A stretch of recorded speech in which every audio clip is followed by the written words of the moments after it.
Welcome, ladies and gentlemen, to the Johngy podcast, without which life would be incomplete and have little or no meaning. Joining me, as always, from Skokie, Illinois, is three-time Latin Grammy Award winning from Okay. Johngy'sBeat.com, Mr. Jonathan Ignacio Ravleski. So you picked the Hispanic version of my first cat's name. That's interesting. Nacho. Not my middle name, but okay. Nacho, yeah. No, Ignatius, Iggy. Oh, Ignacio means Nacho. Oh, it's not short for Ignatius. No, no, it's a separate word, separate name, really. Oh, well, then we've all learned something. You just look very tan today for some reason. You're looking especially dark, or Well, maybe I I'm was out in the sun all weekend. or maybe I'm just especially white. I feel like I'm very like I mean, getting a lot of light here. Well, I was in the sun all weekend in softball. I was in a home run derby too. I saw a picture. I did Um, not hit a home run though. oh, Nobody did. did you get like a base hit at least? Well, it doesn't count as base hits, but I did the same thing last year. It was really cold. It was like 35 degrees and the wind was blowing in. And one of the really my only really good shot, I cranked one. Unfortunately, I cranked it to deep center. And then the wind started blowing, and I thought I might have a chance for it to blow over into the right, which is obviously shorter because of the curve. But alas, it fell about 10 feet short. Well, good for you. I You mean, got to come out with. don't even get me started. Don't even Oh, get that's me right. started Never mind. about coming out to things. Hey, Anyway, I put this on Facebook. You're welcome to come out. yeah. All right.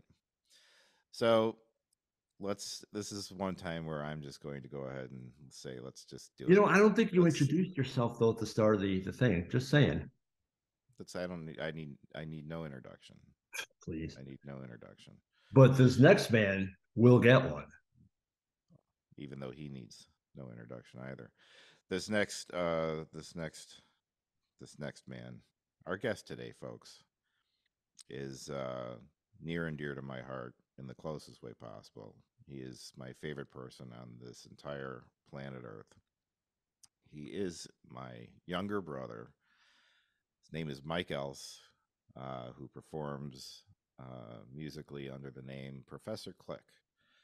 He is making his return to the stage for the first time in almost 6 years since he has moved to Portland. He's coming back to Chicago on May 5th at the Burlington Bar in Chicago and will be playing a live show uh, alongside some of his compatriots, Roybot, Nevada Hardware, The Boundless, and DJ Flores Negras.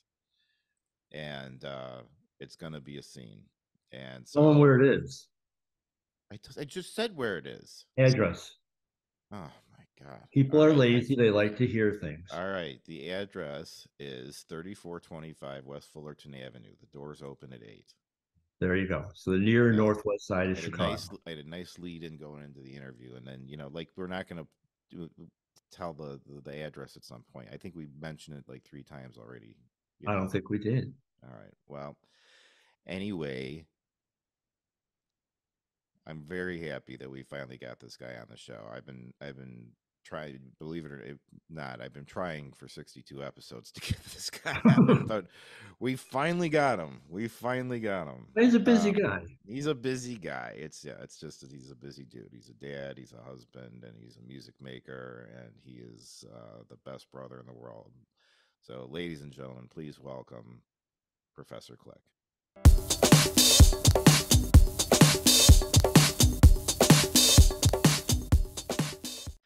Ladies and gentlemen, it is my supreme honor and privilege to welcome to the show my brother, Professor Kliq.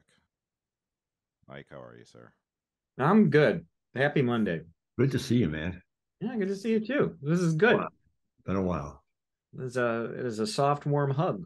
It And Yeah. is through the airwaves or yeah, sound. So however cold the technology, the experience is warm and familiar. yeah. Very well stated. So for those who don't know, John is of course in Skokie. I am in Glen Ellen, but you are all the way out in Portland, or Oregon. Portland, Oregon. Oregon. That's how they say it in Oregon. Yeah, Yeah, I it's had Oregon, right? Not Oregon. and I always thought Oregon like Oregon Trail, Yeah, the computer game, but apparently in the Midwest we we're doing it wrong. Yeah, I was corrected on that in a Global Traveler story that I was working on. I said Oregon, and I was immediately chided because it's Oregon. yeah, which So is really unnecessary, by the way. The zeal with Yes. which people present on that argument is wasteful. so this is special for me too because I don't get to see this kid nearly as much as I would like to. Um, and John, you've got years between having seen him in person. So, Oh wow. but Yeah, probably what, about 8? that's since in person. Yeah, it's probably been a while. I mean, Well, I mean, I had seen wow.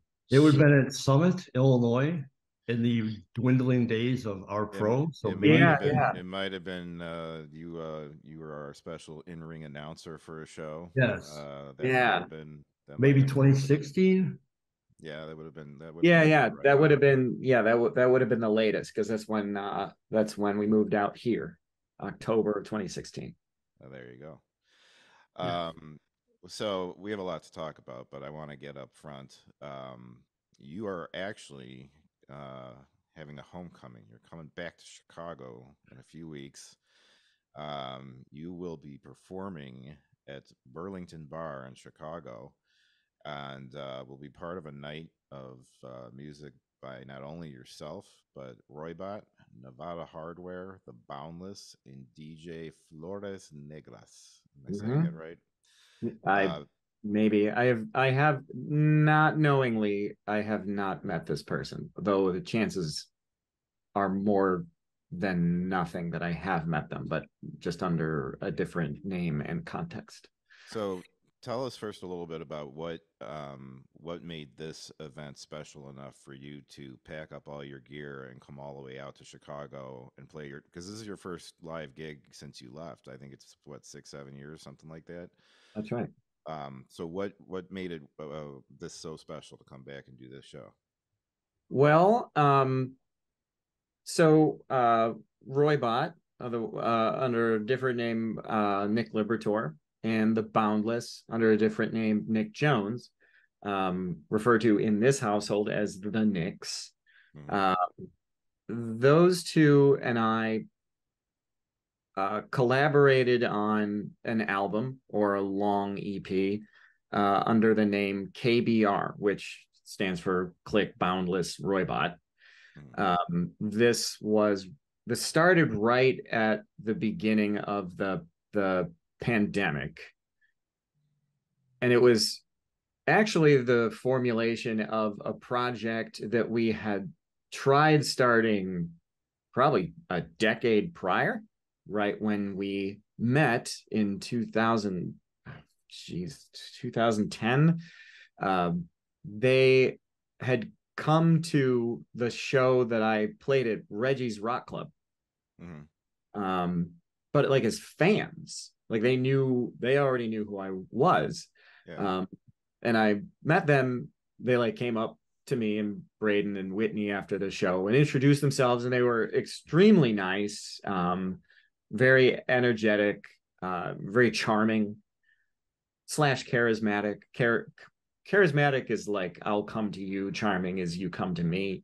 Yeah. Actually, no, the reverse. But they were very charming and they were magnetic. They were very magnetic people amongst each other. And you just, I just wanted I wanted more of that. I was like, who are these guys? Yeah.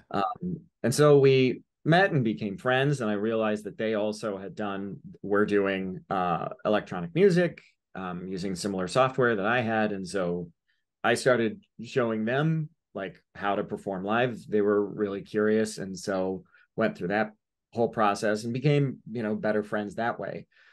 Tried doing a project. School work for me Sure. Yeah. was just so much. Wasn't on the table, yeah, at the time. Yeah, I have a tendency to do that. I have a tendency to sign up for too much and then be like, fuck. So 10 years later, I never learned. 10 years later, the pandemic gave us an excuse to resuscitate that. And it's exactly what we did. As we were finishing that up, or shortly after we finished it up and published it, because we were in contact like constantly. So it was warm, like my eyes, they had my eyes still. And Nick Jones, the Boundless, told me that they were putting together a show to celebrate Roybot's 40th birthday, and that they were going to play a show. And, on a long shot, asked me if I would want to come out and play with them. And I said, yes, that's a great reason to fly. Yeah. Because I've been on, actually, the last time I did this was at the Burlington. But I've been on a bill where it's all them. And when you play on a bill like at a venue where everyone is, or everyone that's playing are friends, Yeah. it's awesome. It's the best because you don't even need an audience. You're playing for each other. Yeah.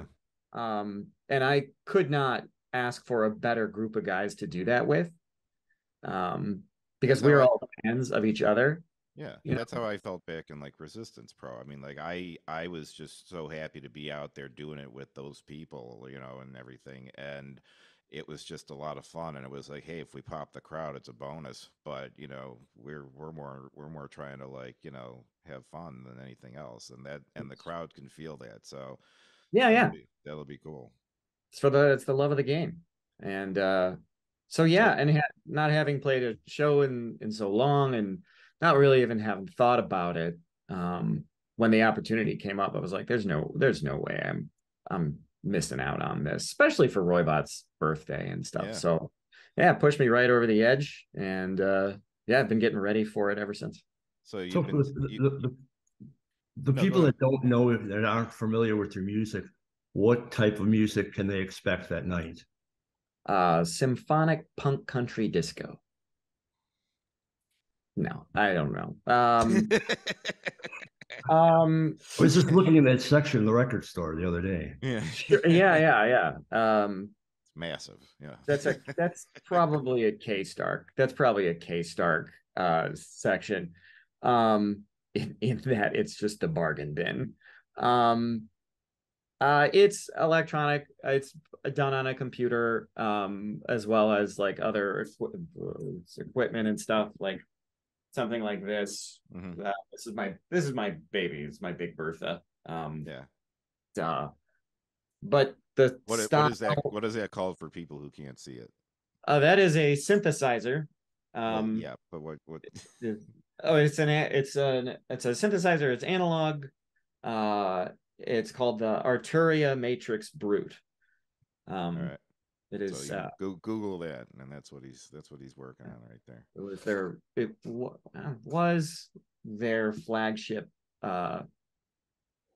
item for a long time, and then it was maybe bested by its sibling, I think it's called the Poly Brute, where it's polyphonic. It can play more than one note at a time.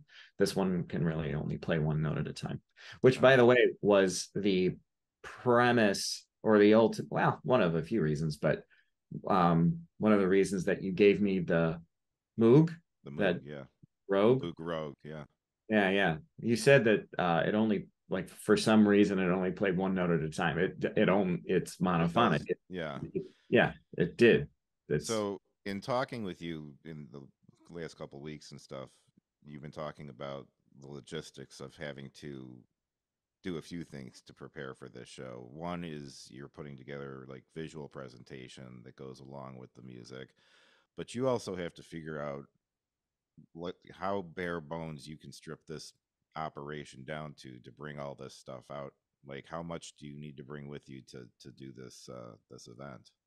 Not much actually. The equipment I used to use back in the day, I used a lot. Um, I would have like a 61 key keyboard, like a MIDI control like interface that had a lot of like faders and pots or knobs on it, and but none of them did anything unto themselves. That was just sending control messages to a computer, and you have to say specifically what each one does in the context of playing a whole show, and that you can change through like modes where you push a button and then now they all do different things, but that starts to become, you don't have the mental capacity to do that and play at the same. Memorize where everything is programmed to and stuff. Yeah. Yeah, and I would go down that rabbit hole, but then I would just be like, I didn't use half this stuff because I'm just trying to hang on, like playing the show. But I would have that.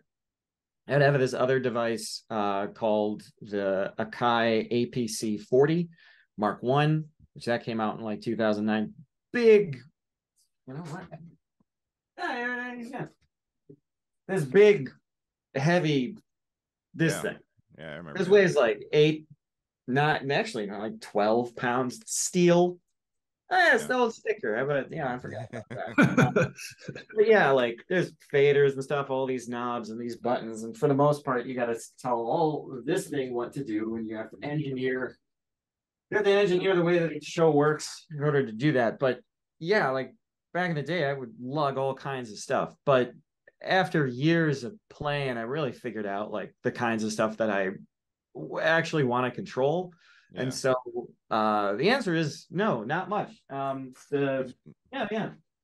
only need to bring two things. One of them is this little guy. It's a kind of similar to that other thing, though it does operate on its own. It makes its own sounds, unlike that thing.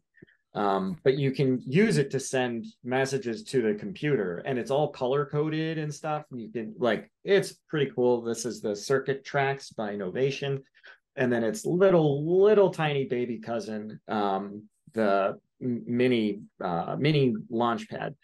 And I customized this so that each of these rows of buttons are different colors, and they each do different things. And I know what those colors are because I set them. But these, it still seems like a lot to remember, though. I mean, especially there's a lot of buttons. Yeah, there's a lot of buttons there. Yeah. It is a lot of buttons, but if you already know like what each of these things do, and there's a lot of logic that is transferable from like something like that. Like if you know how to do that, you know how to do a lot of this too. Yeah. So I really don't have to bring much. It'll all fit in one backpack. And nice. So that the portability thing is not an issue these days. So I know that you've been working on some video aspects to back up some of this. How's that coming along?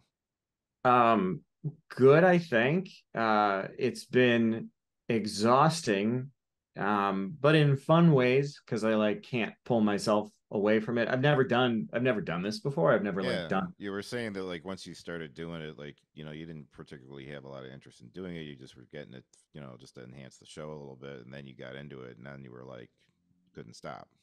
Yeah. A lot of live electronic shows you'll see, not like Perry's tent level, like at Lollapalooza or something, where it's like massive light shows and tons of screens, obviously. But a lot of artists you'll see there's kind of just something on a screen something to look at, like a screensaver type of thing. Almost, almost. But I wanted to avoid that, but I didn't know how I was going to do it. But I figured that out. I've been using this little app called CapCut. You can run it on a phone, you can get it on an iPhone or an iPad, or there's a desktop application, and it's meant for influencers. just like cut together simple videos and stuff. And there's transitions and like effects and stuff you can put on it and timing and all that. But like anything else, I have a tendency to really wring the hell out of whatever it is I get my hands on. So you really And figured this thing out. yeah, and I think I'm using it in really extreme ways that it wasn't intended for. And the ultimate outcome is that as I've been deconstructing all my music, which I went through like a week or two of digging up all the old material, so much of which I saved that I didn't realize I did, but then also the reverse, like I have whole albums where all the source material's gone.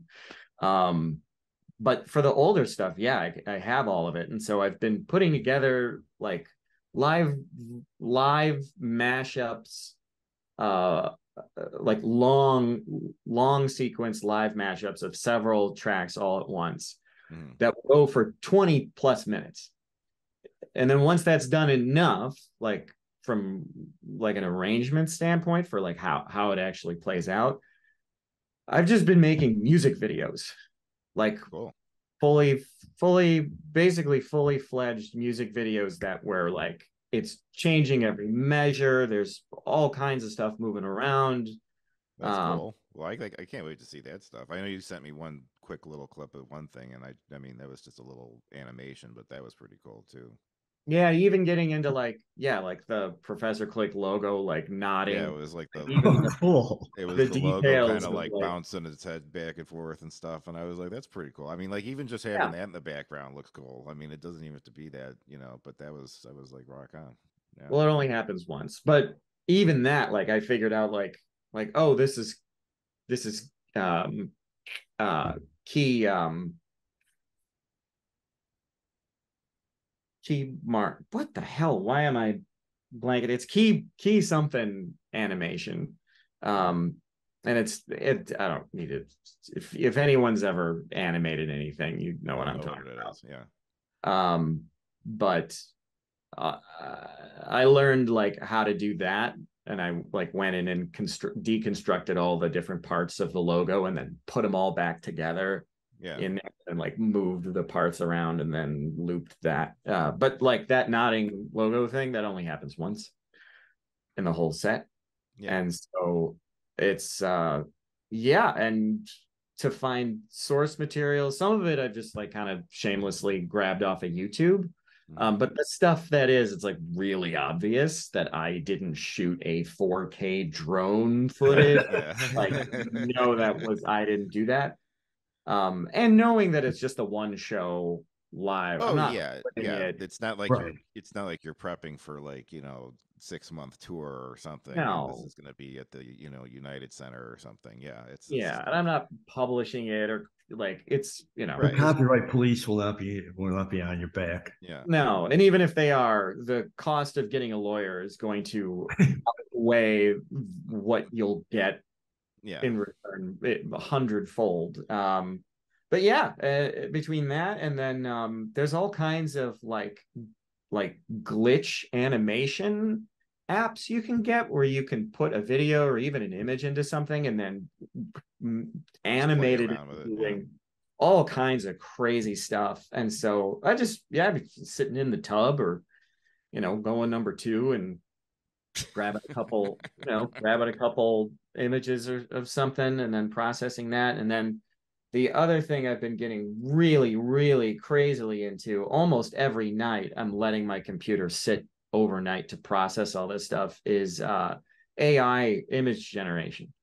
Yeah, Um, I've seen a lot of your stuff. It's pretty yeah, disturbing. it's so like, well, yeah. But that stuff from like last year, I was using this thing called Mid Journey, and that's like, you know, Well, it's send us a few of the pictures and we'll put them up on the video yeah, here yeah, yeah, while we're talking about it. But I have a question about that actually. yeah. As an artist, like the actual drawing type artists that I know are vehemently against AI because they feel it's taking away from their work, their creativity.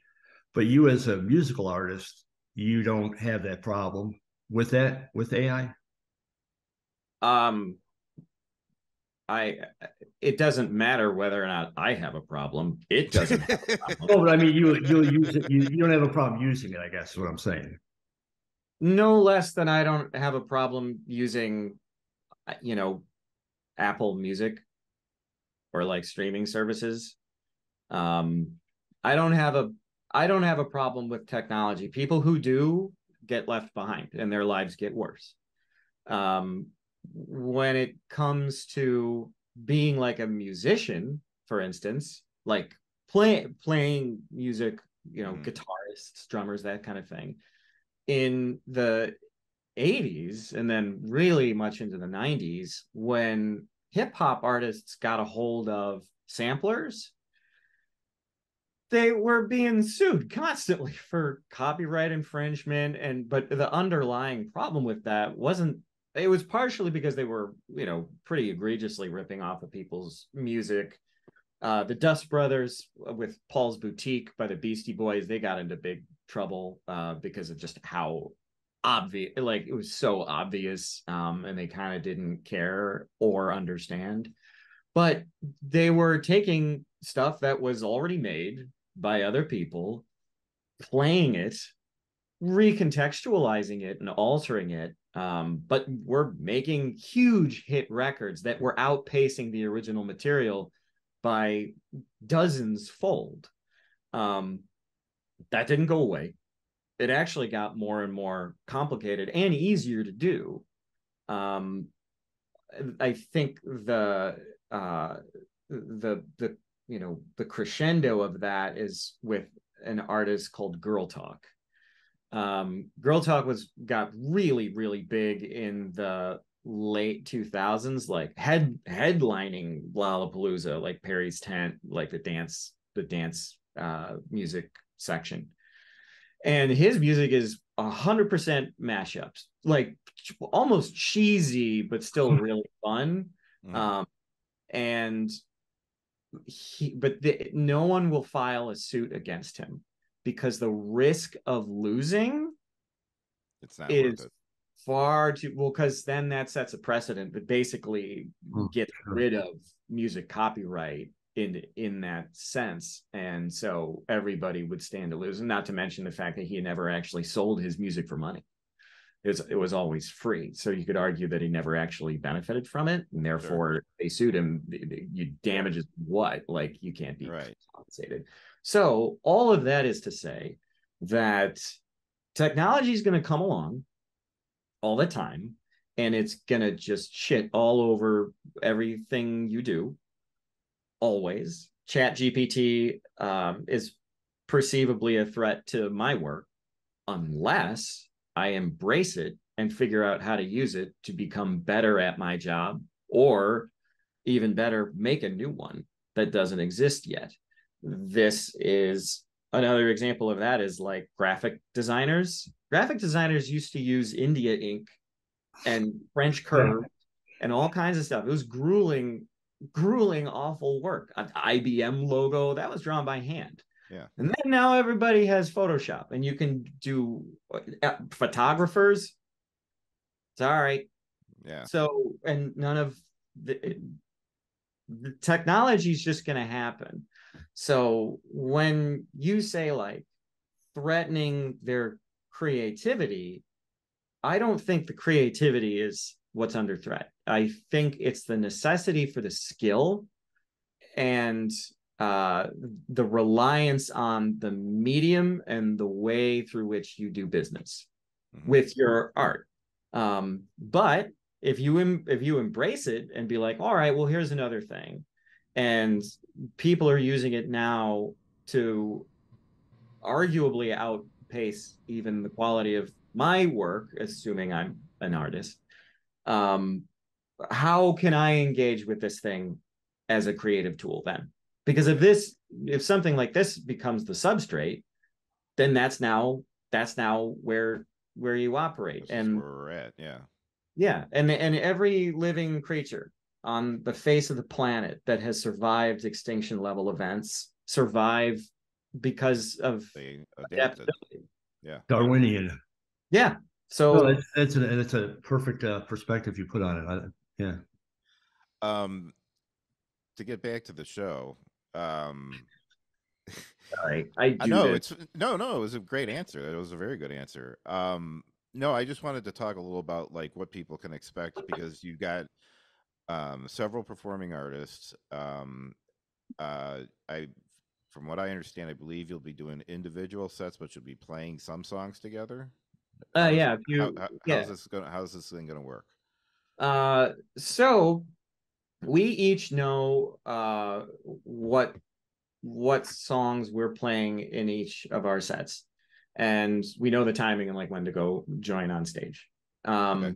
We're engineering each of uh our systems, our software, our computers.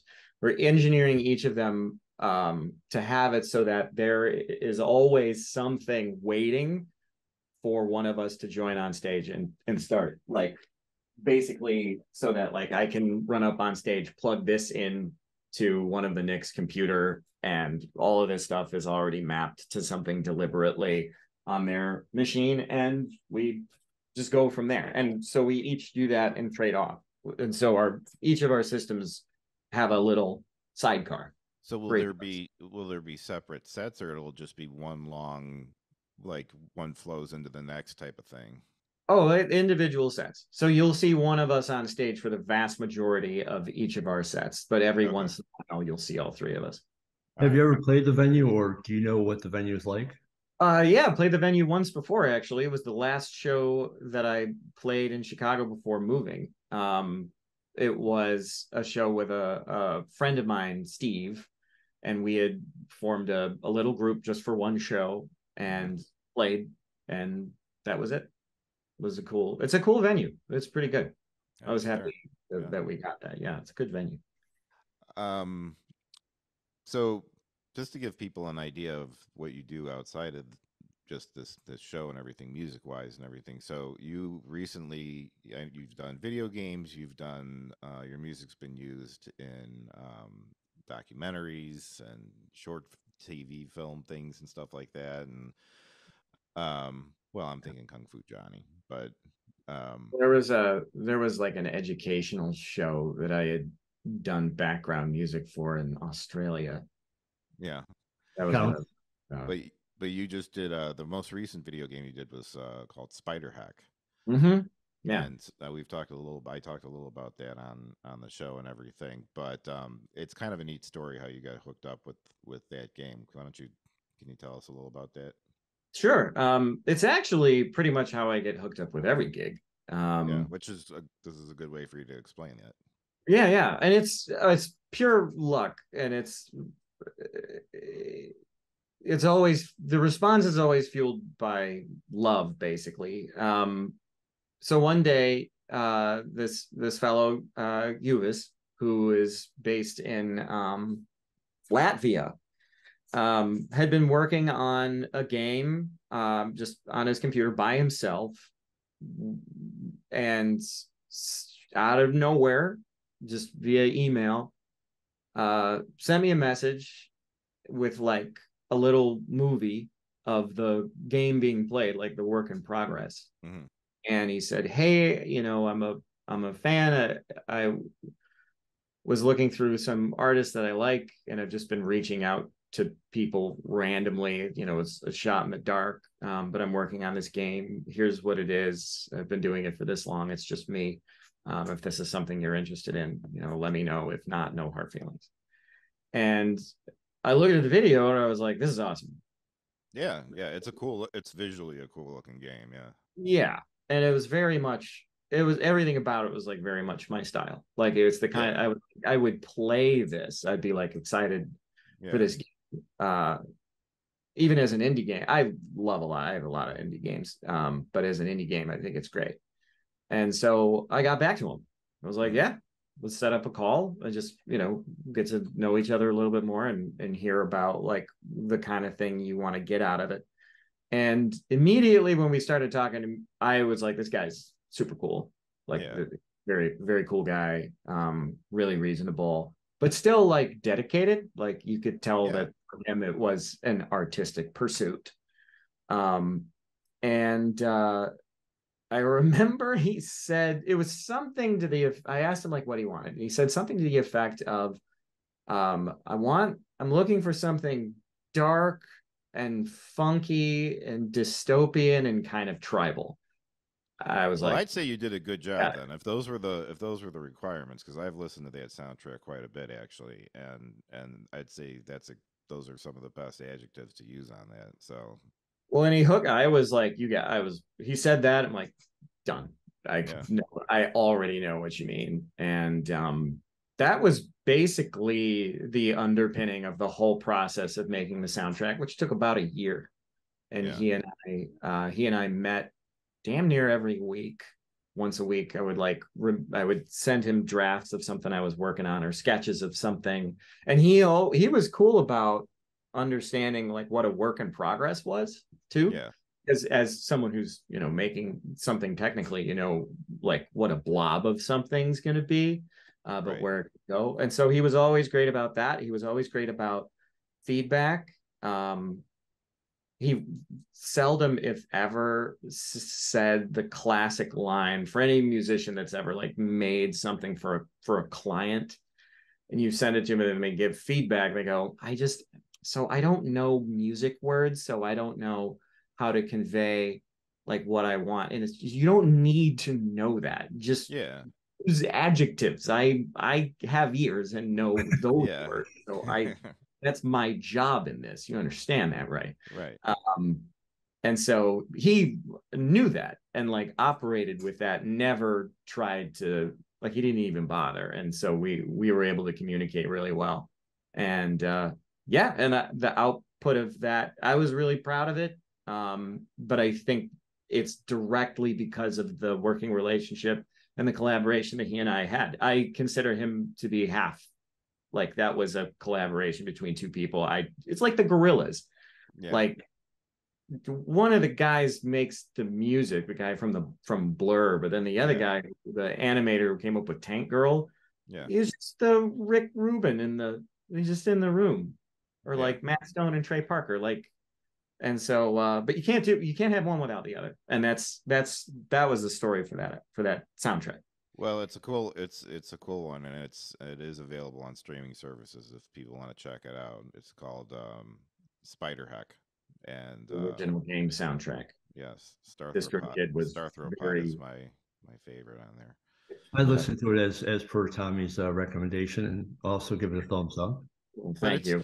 it's a cool soundtrack, but when you Yeah, see it with the game though, it's cool because it does have because it's little spiders battling each other in this game, and it just has the right sounds that would go along with this chaotic, insane situation, that's going on. These spiders with glowing legs and lightsabers and bombs and stuff. It was well scored, so It's cartoon violence for sure. And by the way, Spider Heck is available on all gaming platforms. it is.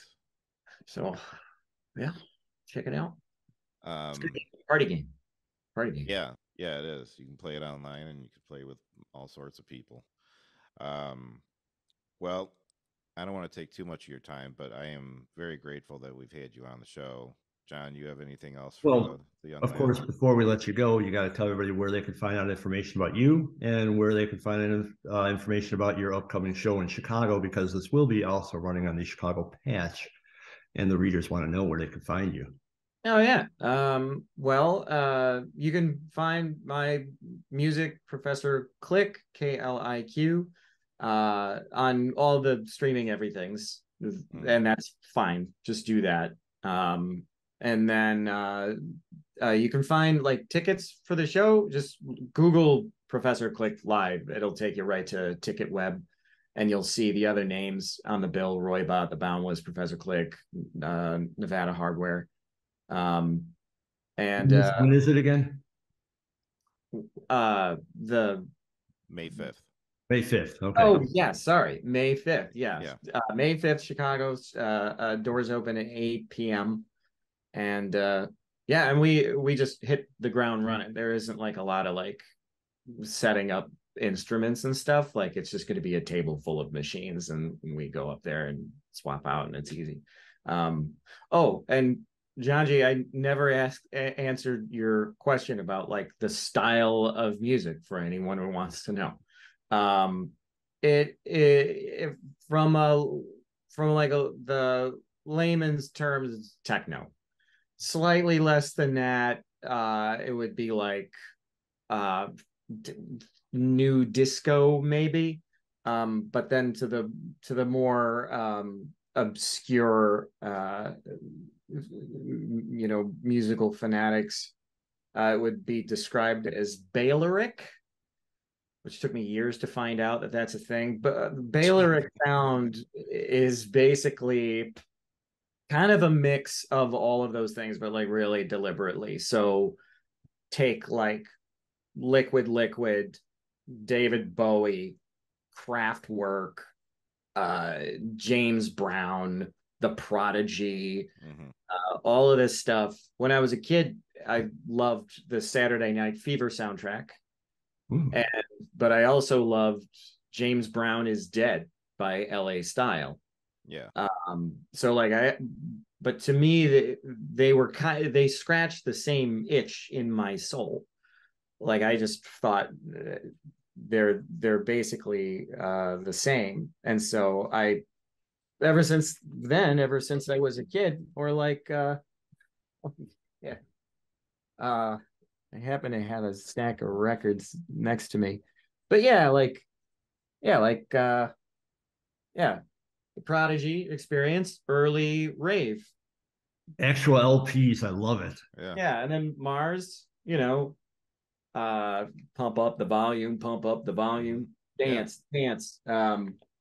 And then like it's just on my desk, fucking Cornelius. Yeah.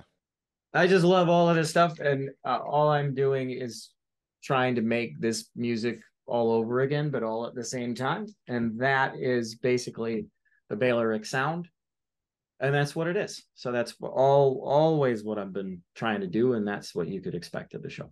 Well, this has been a very educational episode here with the And John entertaining. John G. Earls podcast here. This guy. Yeah. Well, I will be there.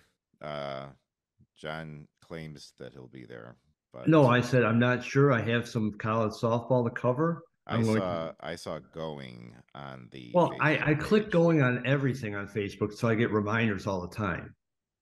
Well, but I'm trying to work it out where John I could. is not the most reliable when it It's comes not to true. this. That's not true. It's heavy college softball right now, and I desperately will try to make it absolutely because yeah, I haven't seen you in a while, and if the price of seeing you is seeing this clown too, then that's what I'll do. I don't think desperation is required. Just a ticket, I think, is all you need. Ticket and the time. Maybe you could get a rare on the beat with Professor Kliq for the first Oh, time. we used to have some good ones, man. Yeah. Yeah. That'd be a lot of fun. Yeah. Be a long I absolutely wasn't trying to make it. Especially if it's at the end of the night. So yeah, the farther into the night it is, the more fun it'll be. Well, that goes for either one of us, really. So well, Tommy, you can't do the interviews at that point. We've seen your stuff. Yeah. All right, brother. Thank you for taking time to be on the show. I've wanted to have you on for a long time. There's a million other things I'd like to talk to you about, but I did want to get the word out on this show. And I know a lot of people personally who are coming out and are very excited to not only hear you play live again for the first time in years, but just to see you at all, because, a lot of distance between you and the Chicagoland folks. So we'll see you in a few weeks, buddy. And thanks again for coming on, man. I love you. Thanks for having me. Love you too. Great to see you, man. Appreciate it. And I love you, Tommy. I love you, man. Thank you. Thanks. All right, brother. Be well. Take care.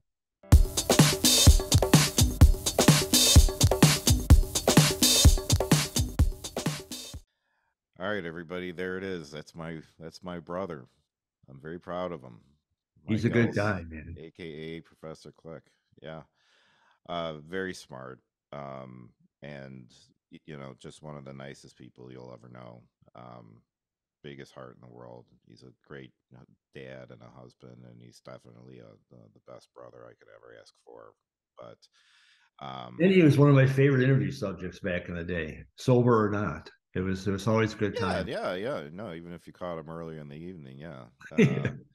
But but yeah, no, it's I'm excited about this show coming up. I know that a lot of people out here, who were regular fans who went to his shows. He used to have a residency at the Elbow Room back in the day, and I went to every single one of them, and every one of them was just a blast. And you just saw a lot of the same people coming out to be there and listen and support and have fun. And so this is, it's like anytime you take something away and the heart, you make heart, what is that, absence makes the heart grow Yeah. fonder. So people are super psyched for this show. And Well, like I'm an older guy. I'm certainly much older than you. I'm probably much older than his target audience. But and not just because of you. I love his music. I've got it on my playlist when I work out. I've got it on my mhm. playlist when I run. I've used him with his permission. Obviously, he's done some of the background music, the intro music on some of the old Resistance Pro videos, interviews I did. Yeah, and he also is the music that we use for the intro and transitions on this show as well. There you go. Opening song is Guns Blazing from the album of the same name, because we always come out guns blazing on this show. So when we have our first annual John GRL's podcast trivia contest, keep that in mind. Yeah, I know Kristen was probably writing it down furiously. unbelievable. All right, my friend. Well, this has been excellent. Um, Double the else. Yeah, two else's in one show. I Was I an honorary else? Was I like a John G. else? No, buddy. Trust me, it's not that big of an honor. It's So you might say I was something else. yeah.